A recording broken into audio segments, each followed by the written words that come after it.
Salah satu tujuan utama Tuhan menyelamatkan dan memberkati kita adalah supaya kita bisa menjadi berkat bagi orang lain.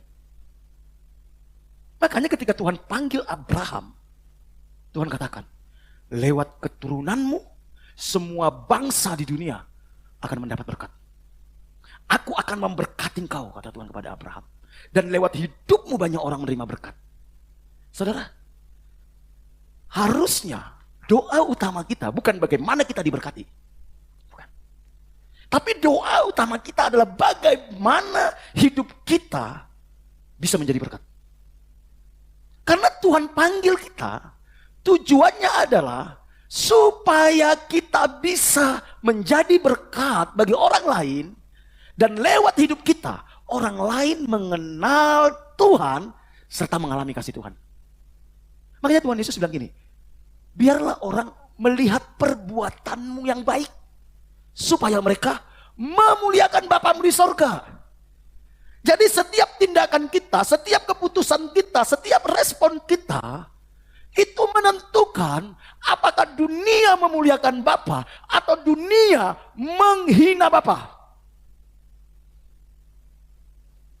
Makanya ada dua panggilan yang Tuhan berikan kepada kita. Yang pertama garam dan terang.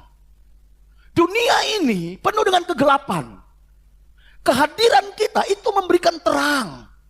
Orang yang hidup dalam kegelapan, orang yang gak punya pengharapan, orang yang gak tahu tujuan hidupnya, dengan terang itu mereka bisa melihat pengharapan, mereka bisa melihat tujuan dengan baik.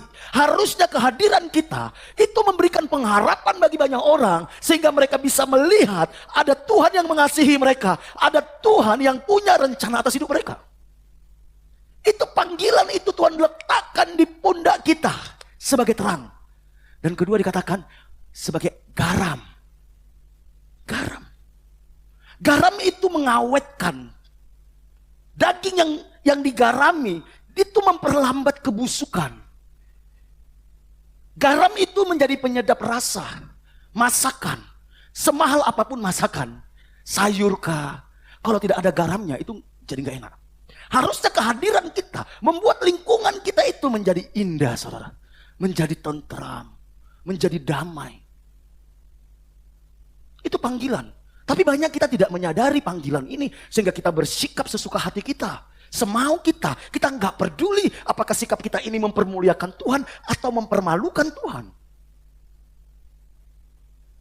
Tapi saya percaya, kalau ini ada dalam diri kita, kita selalu punya semangat. Bagaimana lewat hidupku Tuhan dimuliakan. Bagaimana lewat hidupku Tuhan dimuliakan. Bagaimana lewat hidupku Tuhan dimuliakan. Baik itu di keluargaku, baik itu di sekolahku, baik di tempat kerjaanku, baik di lingkunganku.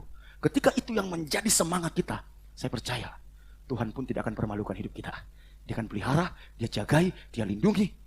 Karena Tuhan bertanggung jawab. Jadi panggilan pertama itu, panggilan menjadi garam dan terang. Yang kedua, menjadikan semua bangsa menjadi murid Kristus. Kita nggak mungkin bisa memuridkan orang lain kalau kita nggak jadi berkat, betul? Nggak mungkin. Karena murid itu berbicara duplikasi. Keteladanan, saudara.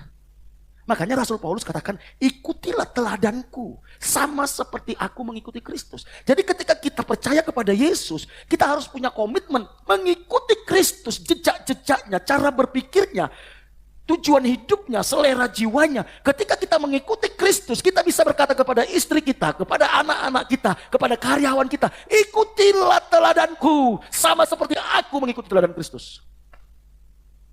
Saya selalu katakan kepada anak saya, lihat bagaimana papa sama mamamu. Di dalam merespon, di dalam membuat keputusan, di dalam bersikap. Ikuti. Kami selalu katakan itu. Orang tua itu harus menjadi idola bagi anak-anaknya.